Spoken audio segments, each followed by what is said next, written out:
Good morning to all of you, my dear student. Pay attention to what I will teach today.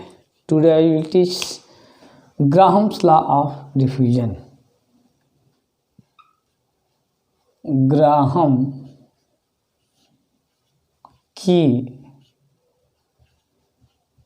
विसरण का नियम।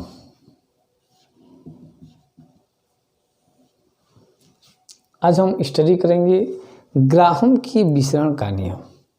Graham नामक scientist ने किसी भी गैस के कैसे वो विसरित होती है, कैसे डिफ्यूज होती है, उसके बारे में, उस गैस के डेंसिटी और उस गैस के मॉलिक्यूलर वेट और उसके विसरण की दर में क्या संबंध होता है, इसके लिए उन्होंने एक रिलेशन दिया जो कहते हैं ग्राहम की विसरण का नियम। किस लिए दिए थे? किसी भी गैस के विसरण की दर, रेट ऑफ डिफ्यूजन और उसकी घनत्व डेंसिटी और उसकी मॉलिक्यूलर वेट अणुभार में क्या रिलेशन होता है, इस चीज़ को बताने के लिए उन्होंने एक ला दिया। किसकी चीज़ के लिए? तो किसी भी गैस के विसरण, रेट ऑफ डिफ्यूजन, डेंसिटी और मॉलिक्यूलर वेट। तो उन्होंने क्या बताया?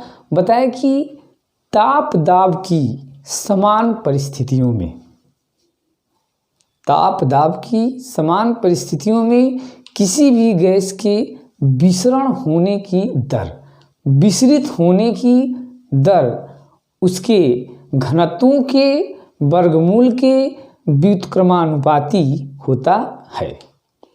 किसी भी गैस के विसरित होने की दर उसके घनत्वों के वर्गमूल के व्युत्क्रमानुपाती होता है। कैसे हम कह सकते हैं इसको? इंग्लिश में बोलना होगा तो कैसे बोलेंगे?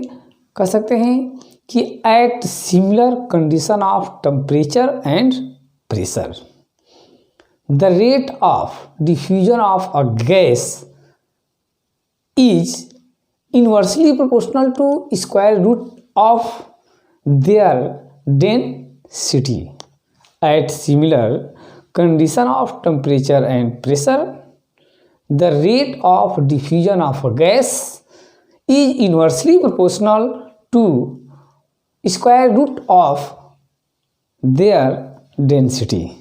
सपोज करते हैं कि rate of diffusion RATE rate of diffusion Graham के according directly proportional under root 1 by density. हो जाएगा विसरण की दर उसके घनत्वों के वर्गमूल के व्युत्क्रमानुपाती होता है। हम मान लेते हैं कि विसरण की दर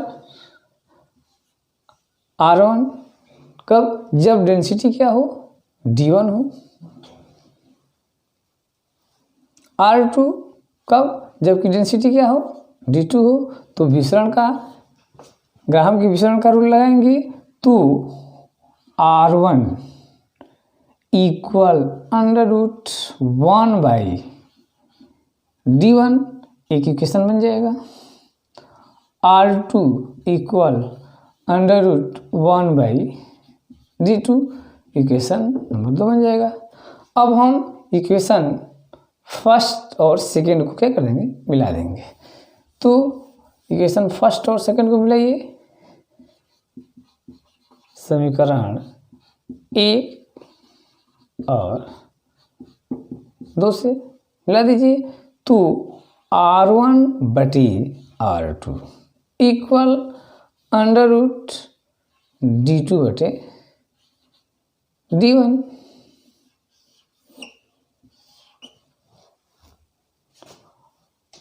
ये भी पाया गया है कि R1 बटे R2 equal under root D2 by D1 equal under root m2 by m1।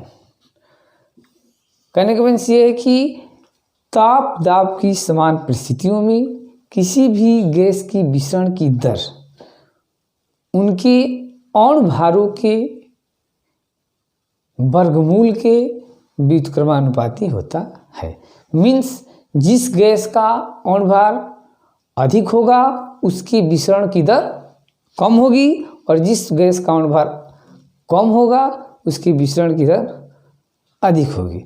मतलब कि ताप दाब की समान परिस्थितियों में किसी भी गैस की विसरण दर उसके अणु भार के वर्गमूल के व्युत्क्रमानुपाती भी होता है।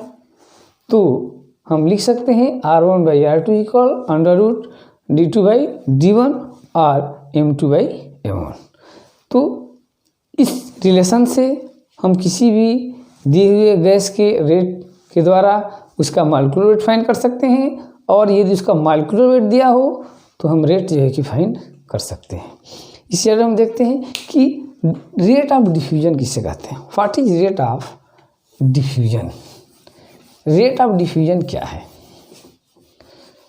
तो ताप दाब की समान परिस्थितियों में किसी भी गैस के विसरण, किसी भी गैस के आयतन के विसरण में लगे हुए समय को विसरण की दर कहते हैं। ताप दाब की समान परिस्थितियों में किसी भी गैस के आयतन को विसरित होने में लगे हुए समय को विसरण की दर कहते हैं। At similar condition of temperature and pressure the diffuse volume of gas according to time is known as rate of diffusion. इसे कहेंगे at similar condition of temperature and pressure the diffuse of volume of gases and time taken. तो ratio of diffuse volume of gases and time taken is known as rate of diffusion. Ratio of volume of diffuse gases and time taken is known as rate of diffusion. गौर से सुनिए, कह रहा है कि ratio of volume of diffuse gases and time taken is known as rate of diffusion.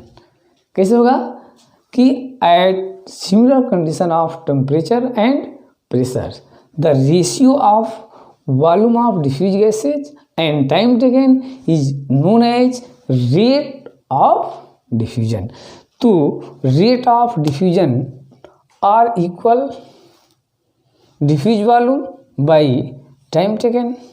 Suppose करते हैं, हम क्या सपोज करेंगे कि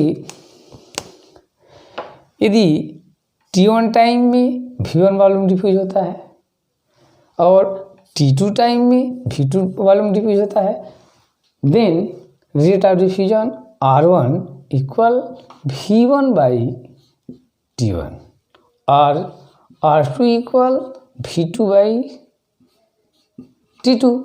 तो इस वैल्यू को इस इक्वेशन में हम पुट कर देंगे। तो पुट कर दीजिए V1 by T1 by V2 by T2 equal हो जाएगा under root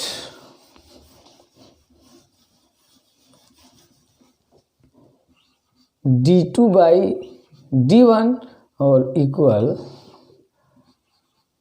M2 by M1।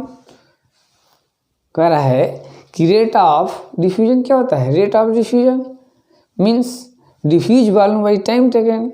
Suppose करते हैं कि V1 वॉल्यूम T1 टाइम में, V2 वॉल्यूम T2 टाइम में, तो rate of diffusion equal V1 by T1 और R2 equal V2 by T2।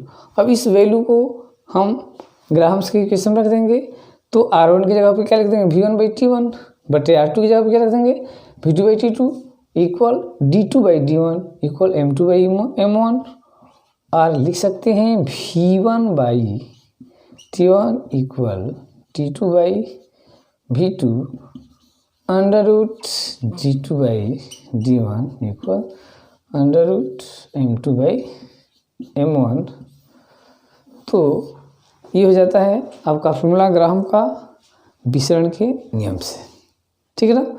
और इसके द्वारा हम किसी भी गिवन गैस के डिफ्यूज वॉल्यूम और टाइम के द्वारा मॉलिक्यूलर वेट, डेंसिटी, ये सब जो है कि हम फाइंड कर सकते हैं।